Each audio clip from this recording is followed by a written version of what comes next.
네, 오늘 기업 밸류업 프로그램이 발표가 되고 나서 이 내용에 있어서 약간 뭐랄까요? 이 실효성이 있는지에 대한 물음표를 좀 시장이 던지고 있는 것 같습니다. 그러면서 관련된 종목들이 좀 하락했는데 과연 이러한 움직임이 우리가 저가 매수할 수 있는 기회가 될지 여부를 좀 가름하를 타보도록 하겠습니다.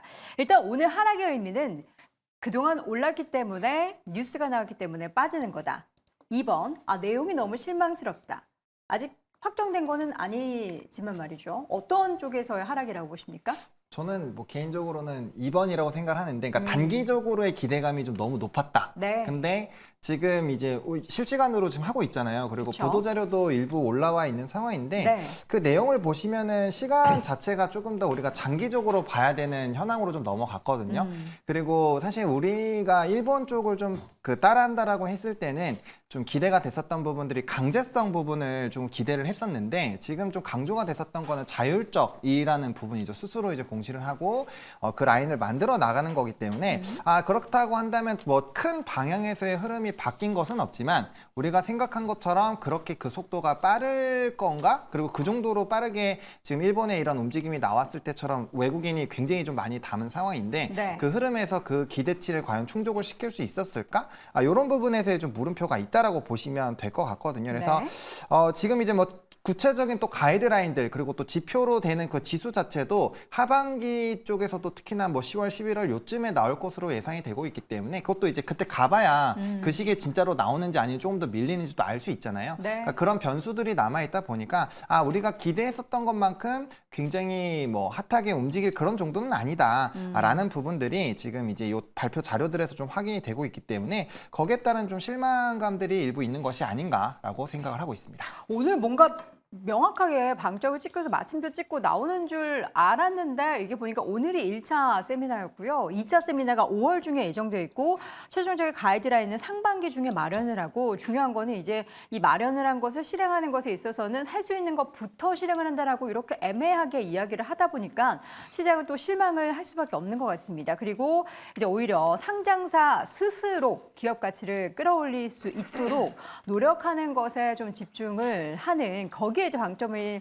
찍혀지고 이를 유도하기 위해서 각종 인센티브를 제공한다. 그러니까 이게 어떻게 보면은 강제성이 없는 그러한 정책들이 펼쳐질 것으로 보이자, 이렇게 되면은 사실 어떤 기업이 먼저 나서서 할지가 굉장히 불분명해지기 때문에 여기에 대한 실망감이 오늘 관련된 종목들에 있어서의 주가 하락을 야기시키고 있습니다. 일단은 자동차주, 뭐 금융주, 그동안 가장 밸류 프로그램에 대한 기대감에 올랐던 섹터인데요. 자동차주 많이 빠집니다. 근데 많이 빠진다고 할 만한 수준인지도 모르겠습니다. 예. 네, 그죠. 뭐 정상적인 주가의 흐름이라고 저는 생각을 하고 있습니다. 네. 어쨌든 우리가 기대감이 많았었던 밸류업 프로그램에 대해서 어느 정도의 실망 매물이 나오고 있다라고 생각을 하고 있습니다. 그렇기 때문에 뭐 일단 오늘은 주가가 단기적으로 돌아서긴 좀 어렵다라고 보고 있지만, 이 내용이 나옴으로 인해서 뭐 현대차와 기아가 앞으로 성장을 하지 않느냐, 아니면 가치가 좀 저평가됐다라는 부분이 해소가 되느냐, 이런 것들을 따져봤을 때 전 다시 한번 우상향의 가능성이 있다라고 보고 있습니다. 다만 단기적으로 바로 올라간다라기보다는 어느 정도의 시차는 가져야 될 필요성이 있다라고 말씀을 드리고 싶고요. 지금 현대차와 기아 같은 경우는 어쨌든 성장을 하고 있는 부분이 굉장히 큰 메리트라고 볼 수가 있겠습니다. 그래서 지금 관련되어 있는 내용이, 저도 주말에 좀 내용들을 읽어봤는데, 이게 뭐 자율적인 부분에 대해서 맡기겠다라는 부분은 어떻게 보면 또 괜찮은 것 같기도 하지만, 강제하지 않는 부분이 어떻게 보면 또 기업들에 대한 그런 자율성을 좀 주는 부분 같아서 괜찮다는 생각도 잠깐 들었지만, 일단 시장의 반응은 굉장히 안 좋다라고 판단이 되고 있습니다. 네. 그렇기 때문에 시장의 그 기대감을 충족할 만한 내용이 나오지 못했다, 이렇게 정리를 해볼 수가 있을 것 같고요. 관련되어 있는 기업들 중에서 이제 순전히 저 PBR로 올라왔었던 기업들 같은 경우는 주가 흐름이 좀 안 좋아질 가능성이 있다라고 보고요. 다만 그 기업들 중에서도 뭐 주주 가치를 제고할 수 있는 그런 현금성 자산이라든지 영업이익이 잘 나오고 있는 기업들, 순이익이 잘 나오고 있는 기업들 같은 경우는 이번에 조정을 어느 정도 받을 경우에 저가 매수 기회로 생각해 볼 필요가 있다라는 말씀 드리도록 하겠습니다. 네, 우리 해바라기 시청자분이 아이고 정부 정책 별거 없고 은행주 배당락 걱정에 매도세가 나타나고 있다. 삼성전자는 살 기회다. 뭐 이렇게 의견을 남겨주셨는데 시장을 어떻게 보면 좀 명확하게 보고 계신 것 같기도 합니다. 금융주도 오늘 많이 빠지죠. 이게 상대적으로 자동차주보다는 오늘 이제 금융주가 훨씬 더 많이 하락세를 보이고 있습니다. 현재 구간에서도 하나금융지주가 9%대, KB금융이 8%, 기업은행이 5%, 신한지주도 7%고요. 상대적으로 워낙에 이제 주주환원에 대한 기대감, 그러니까 정부가 시키지 않아도 잘 하고 있는 메리츠금융지주는 오히려 1%대로 잘 버티고 있는 것 같습니다. 이게 다양한 이유들이 있는데 일단은 기업 밸류 프로그램 관점에서 먼저 보죠.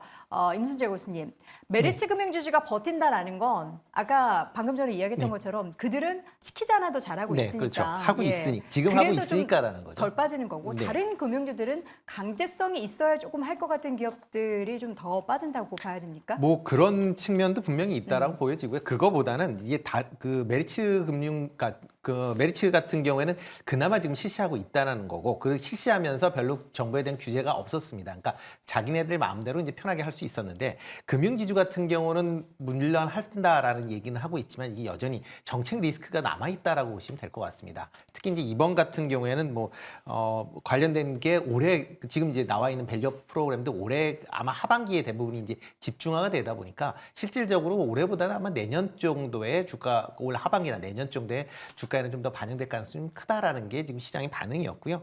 최근 들어 이제 금융지주 같은 경우 올랐었던 가장 큰 이유가 정부의 이제 배당 정책이나 이런 부분이 좀 바뀌지 않을까라는 기대감이 있었는데, 지금으로 봐서는 그렇게 바뀔 가능성이 크지 않을 수 있다라는 게 아마 시장 반응 아닌가 싶습니다. 그렇기 때문에 지금 금융지주, 그다음에 생명보험이나 손해보험 같은 경우도 생각보다 지금 많이 좀 빠지고 있습니다. 그러니까 이쪽에서 그동안 그런 기대감으로 올랐었다라는 게 어느 정도 이제 실망감으로 나오면서 주가가 좀 큰 폭으로 하락하고 있는 거 아닌가라는 생각을 해보고 있습니다. 더해서 금융주 같은 경우에는 배당에 맞춘 좀 배당에 따른 배당락의 부분도 좀 주가 하락을 야기시킨다라고 하는데 이 부분도 우리가 또 배제할 수는 없는 거죠. 네, 그렇습니다. 근데 이제 배당락이라는 게 이제 언제에 이제 그 돈을 받을 수 있는지, 네. 그러니까 배당금을 받을 수 있는지 이 여부가 있는데, 신한금융지주 같은 경우는 23일에 이미 끝났습니다. 그러니까 배당 기준일이 2월 23일이었으니까 네. 이거는 지난 여기에다가 거죠? PBR까지 뭐 안 좋다 그래서 떨어진 건 알겠는데, 사실은 하나금융지주나 이런 쪽에서는 괜찮습니다. 오늘까지 만약에 이 주식을 사면 네.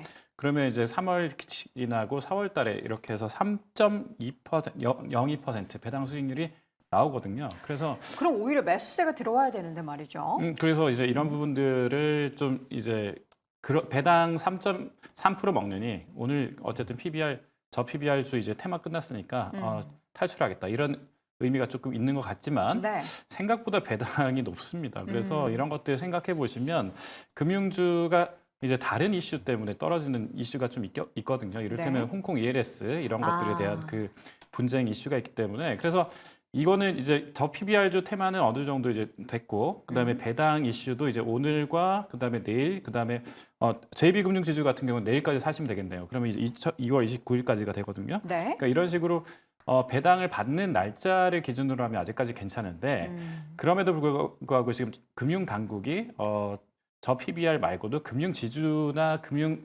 회사에 대해서는 아직까지 이제 여러 가지 제재가 좀 남아 있습니다. 그러다 보니까 정책적 이슈가 있어서 부정적 이슈가 있기 때문에 네. 이런 부분을 감안하니까 메리츠 빼고는 지금 금융지주들이 다 흔들리는 것 같습니다. 그러면 메리츠를 사야 될까요? 근데 메리츠를 사려고 이렇게 차트를 이렇게 딱 열어보면 어이구 이거 내가 고점에서 잡는 거 아닌가라는 생각을 하게 만드는데, 사실 그동안이 쭉쭉 다 그러지 않았나 싶습니다. 작년이었죠. 3사가 이제 합병된 이후에 주가는 뭐 계속해서 우상향을 펼쳐내고 있는 그런 상황이 나타나고 있습니다. 그렇다면 오늘 주가가 조정을 받고 있는, 그래도 어떻게 보면은 밸류 프로그램이 없었어도 사실 배당을 좀 많이 주는 기업들을 금융주로서 탑픽으로 골라야 하는지, 아니면 원래 계속해서 잘하고 있는 메리츠 금융지주 같은 종목을 사야 하는지, 임순재 교수님이라면 어떤 쪽을 택하시겠습니까? 일단 그 지금 상황에서는 메리츠 금융이 조금 더 낫지 않을까라는 생각을 해보고 있습니다. 네. 그러니까 일반적인 이제 금융 지주 같은 경우에는 조금 전에 말씀하셨듯이 지금 그러니까 그러니까 작년 배당을 관련된 부분은 당연히 긍정적으로 볼 수는 있지만, 과연 이제 올해 배당을 어떻게 할 것이냐 있다라고 보면 부정적인 요소가 좀 더 많이 있고요. 특히 이제 3월 달에 보면 홍콩 ELS에 대한 이제 그러니까 구제에 대한 그런 이제 방안이 발표될 예정입니다. 만약 그렇다라고 하게 되면 일단 뭐 금융지주에서 지금 홍콩 ELS 판매량이 만만치 않기 때문에 그거에 따라서 상당 부분 좀 이익이 감소될 가능성에 대한 부분도 같이 좀 염두에 두셔야 되지 않을까라는 생각을 해보고 있습니다. 네. 하장원 교수님이라면 어느 쪽 택하실까요? 네, 저는 뭐 이전부터 계속적으로 이제 밸류업 프로그램과 상관없는 네. 그러니까 계속적으로 하고 있던 기업으로 진행을 해야 된다라고 좀 강조를 드렸는데요. 메리츠다. 네, 뭐 메리츠나 뭐 기타 뭐 계속적으로 하고 있는 기업들 있잖아요. 삼성물산 같은 경우는 지금 단기적으로 좀 눌려도 그런 기업들은 다시 재매수가 들어가도 괜찮다라는 생각을 가지고 있습니다. 왜냐하면 이게 사실 가장 좀 중요한 쟁점 자체가 저는 자율적이냐 약간 강제성이 강하게 부여되느냐 이 부분이라고 생각을 하는데 네. 지금 뭐 배당 제한이라든지 배당하는 데에서 세금 쪽이라든지 이런 쪽이 전혀 나온 게 없거든요. 그렇게 진행이 되지 않았을 때 과연 안 하던 기업들이 할 수 있을까에 대한 부분에 좀 상당히 좀 물음표가 있습니다. 뭐 적어도 좀 기대를 많이 가졌었던 이유는 이제 저효율적인 분리과세라도 좀 얘기가 나왔었던 부분들이 일부 있거든요. 네. 그러니까 그런 거라도 좀 지원이 된다라고 한다면 배당을 조금 더 이제 크게 확대도 할 수 있고 그런 부분이 더 확대가 될 수 있는데 그런 얘기들은 지금 쏙 들어가 있는 상황이잖아요. 네. 그러면 기존에 있는 기업들에서 만약에 배당으로 하게 되면은 뭐 잉여금이 소멸이 되면서 사실은 한 60% 정도를 세금으로 이상을 내야 되는 상황이 발생을 하는데 그런 부분을 과연 과격하게 진행을 할까라는 부분에선 저는 개인적으로 좀 물음표가 생긴다라는 부분이고요. 그렇기 때문에 연속성을 가지던 기업들이 기업 그런 정부의 정책의 힘을 받았을 때 원래 더 움직이는 그런 경향들이 있기 때문에 네. 여전히 있는 쪽으로 보시는 게 좋을 것 같고 그리고 이제 지금부터는 전략을 좀 잘 짜야 됩니다. 왜냐하면 어떻게 우리가 짤까요? 이 그 세부 사항들을 좀 봤을 때 지금 장기적으로 흐름이 진행될 수밖에 없는 것들을 확인을 하고 있잖아요. 사실 증시에서 뭐 상반기 내에 일단 가이드라인 나오는 것만으로 하더라도 벌써 최소 3개월은 기다려야 된다는 얘기인데 네. 그럼 그때 나와서 어떻게 하겠다고 발표가 되고 기업들이 실적이 나오고 그것들을 맞춰 나가는데 분명 시간이 필요하다라는 거죠. 그리고 우리나라는 아직까지 분기 배당보다는 기말 배당이 훨씬 더 많기 때문에 그런 부분으로 보더라도 사실상 시간이 뭐 기말 배당 쪽으로 간다라고 한다면 쭉 이게 뒤로 밀리는 건데 그럼 단기적으로 자사주 매입과 소각이라든지 이런 좀 자극적인 부분을 해야 되는데 그게 잉여금을 가지고 투자를 하는 게 기업의 가치를 더 끌어오는 건지 이런 것들도 우리가 생각을 해봐야 되거든요. 그렇기 때문에 지금부터는 좀 장기전으로 넘어갔다라고 보셔야 되고요. 그렇기 때문에 기업의 이제 실적 베이스 우리나라는 일본과 다르게 ROE 중심이 아니에요. 지금 그렇기 때문에 더더욱더 ROE 중심으로 성장이 나오는 기업들 중에서 그러한 정책적인 것들이 나올 수 있는 그런 기업들을 선별을 해야 되기 때문에 옥석 가리기가 굉장히 좀 필요한 시점이 되지 않았나라고 생각을 하고 있고요. 그 옥석 가리기 가장 기본은 그런 정부 정책이 없더라도 기존에 계속 강하게 시행을 하고 있었던 업체들이 아마 그 대부분이 그 안에 들어가지 않을까라고 보고 있기 때문에 저는 그런 선택을 하시는 게 조금 더 낫지 않을까라고 보고 있습니다. 네, 시장에서 그동안 저PB와 관련한 모멘텀으로 올라갔었던 옥석 중에 옥석을 가리는 시간은 잠시 후에 저희가 4위 시간을 통해서 대표적인 종목별로 한번 내분의 의견을 들어볼 예정이고요.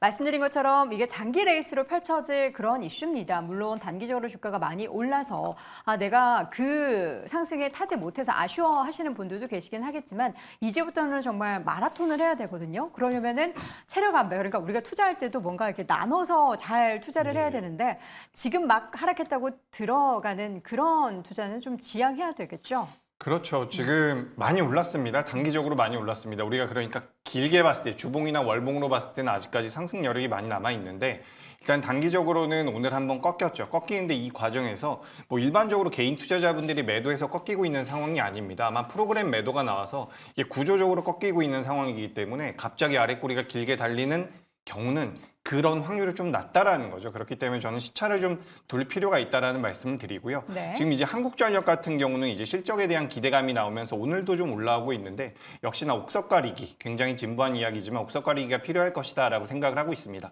그리고 또 한 가지 말씀을 드려보자면 지금 저PBR 쪽에 관련되어 있는 부분들 같은 경우는 꽤나 부각이 되다가 오늘 이제 관련되어 있는 종목군들이 좀 낙폭이 나오고 있죠. 근데 큰 흐름에서 봤을 때 지금 자금이 제약바이오라든지 2차전지 쪽으로도 조금씩 움직이고 있습니다. 그렇습니다. 어떻게 본다면 성장주 쪽으로 다시 한번 자금이 몰려갈 가능성도 있다라고 판단을 하기 때문에 이 부분을 좀 저는 어쨌든 비중 조절을 좀 해야 된다라고 보고 있습니다. 네. 저PBR이 무조건 안 좋은 것도 아니고요. 성장주가 무조건 좋은 것도 아니고 어떤 쪽에 몇 퍼센트의 비중을 진입하느냐 이 부분을 잘 고민해서 저는 순차적으로 성장주의 비중을 늘려가는 게 지금 시기에는 맞지 않을까 이렇게 의견 드리도록 하겠습니다. 네. 자, 밸류업 프로그램에 대한 이야기들이 일단 1차적으로 공개가 됐습니다. 그에 따른 시장의 반응은 일단은 실망하는 그런 분위기가 연출되고 있는데요. 관련한 옥석 가리기 잠시 후에 해보도록 하겠고요. 다시 한번 네 분의 의견 한 줄평 확인해 보시죠. 임순재 고수입니다. 추가적인 정책 발표에 기대를 해보자. 박수호 고수는 영업이익의 증가 기업을 주목해보자. 이재규 고수 오늘은 말고 일주일만 보자. 하창원 고수는 이제부터는 중장기적 관점으로 접근이 필요하다라고 의견을 남겼습니다. 네, 오늘 장 탑5 함께하고 있고요. 4위 주제 확인해 보시죠.